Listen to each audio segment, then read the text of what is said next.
राजा रघुवंशी हत्याकांड के मामले में एक के बाद एक नए खुलासे हो रहे हैं। जैसे जैसे समय निकलता जा रहा है वैसे ही हम लोगों के सामने कुछ नई चीजें इस घटना में देखने को मिल रही है। जहां एक और पहले पुलिस का कहना यह रहता है कि सोनम रघुवंशी ने पुलिस के सामने सरेंडर किया है, तो वहीं अब सोनम रघुवंशी के घर वाले इस बात से इनकार कर दिए हैं कि सोनम ने सरेंडर किया था, बल्कि उनके घर वालों का कहना यह है कि उन्होंने पुलिस को सूचना दिया था, उसके बाद पुलिस वालों ने सोनम रघुवंशी को लेके आया था। वहीं फिलहाल सोनम रघुवंशी के घर वालों का मानना है कि सोनम रघुवंशी दोषी नहीं है। जब तक वह अपने मुंह से इस बात को कबूल नहीं कर लेती है तब तक वे उन्हें गुनहगार नहीं मानते हैं।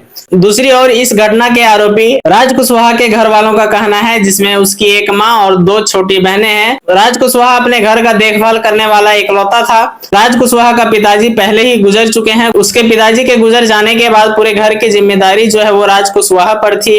वहीं उनके बहनों का कहना है कि हमारा भाई एक जिम्मेदार व्यक्ति था, वो कतई इस तरह की घटना में शामिल नहीं हो सकता है। हालांकि सच्चाई क्या कुछ है वो हम सबके सामने आ जाएगी, क्योंकि अभी के समय में अगर कोई चाह के भी सच्चाई को छुपाना चाहे तो नहीं छुपेगा। वहीं इस पूरे मामले को फिलहाल खंगाला जा रहा है। सोनम रघुवंशी की मोबाइल की पूरी छानबीन की जा रही है और इससे नई कड़ियां जो है वो जुड़ते हुए जा रही है। अब पुलिस का यह कहना है कि जिस दिन राजा रघुवंशी की हत्या हुई थी उस हत्या स्थल पे सोनम रघुवंशी भी मौजूद थी। क्या पूरी घटना है, आइए हम लोग विस्तार पूर्वक जानने की कोशिश करते हैं। इंदौर के शादीशुदा कपल राजा रघुवंशी और सोनम की कहानी सोमवार को पूरी तरह से बदल गई। राजा की लाश मिलने के ठीक 7 दिन के बाद सोनम रघुवंशी सामने आई और यूपी के गाजीपुर में पुलिस के सामने सरेंडर कर दिया, ये पुलिस का कहना है। पुलिस का कहना है कि सोनम ने सुपारी देकर हथियारों को हायर किया और अपने पति राजा की हत्या की साजिश रची।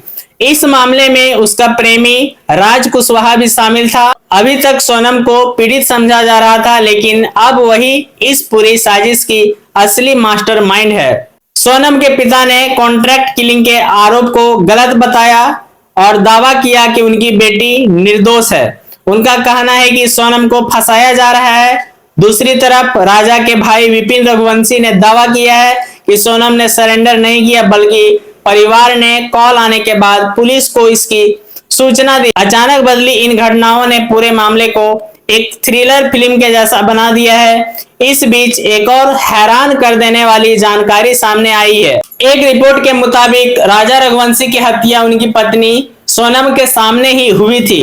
रिपोर्ट में मेघालय पुलिस के हवाले से बताया गया कि राजा रघुवंशी की हत्या की ये पूरी स्क्रिप्ट सोनम और उसके प्रेमी राज कुशवाहा ने मिलकर रची थी। प्लान ऐसा था कि किसी को भनक तक ना लगे कि ये काम उन दोनों का है। 11 मई को जब सोनम और राजा की शादी हुई तो दोनों परिवार खुश थे। किसी को एहसास नहीं था कि ये खुशियां बहुत ही जल्द मातम में बदलने वाली है। सोनम का व्यवहार ऐसा था जैसा वो इस परिवार को वर्षों से जानती है। अपने ऊपर शक करने की उसने कोई भी गुंजाइश नहीं छोड़ी।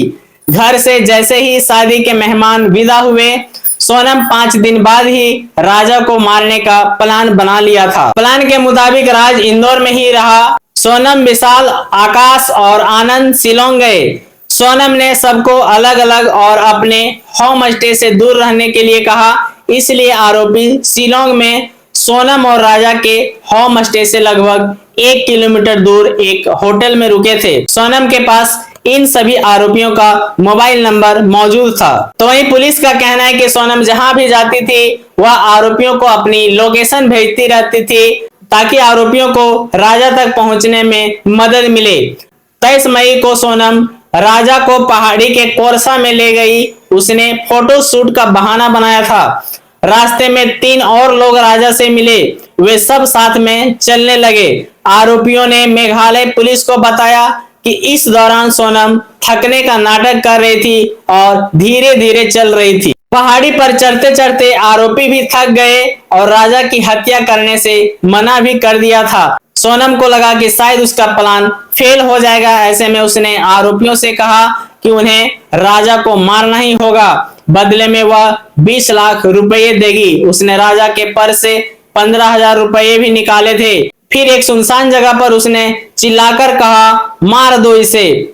ऐसे लग रहा है जैसे कोई फिल्मी का कहानी नहीं होता, उस प्रकार से लग रहा है, मार दो इसे। राजा रघुवंशी की हत्या में 4 लोग शामिल थे। इसमें से विशाल चौहान ने राजा पर पीछे से हमला किया। उस वक्त सोनम भी मौजूद थी। इस दौरान दूसरा आरोपी आकाश राजपूत किराए की बाइक से आसपास नजर रख रहा था। राजा ने आरोपियों का मुकाबला भी करने की कोशिश की, लेकिन वह बुरी तरह से घायल हो चुका था। खाई में फेंकने से पहले तक राजा की सांसें चल रही थी। आरोपियों ने जब राजा को खाई में फेंकने की कोशिश की तो सोनम भी उनकी मदद के लिए आ गई और उसने खुद अपने पति को धक्का दिया। सब कुछ प्लान के मुताबिक होने के बाद सोनम शिलोंग से गुवाहाटी चली गई और फिर ट्रेन से यूपी के लिए रवाना हो गई।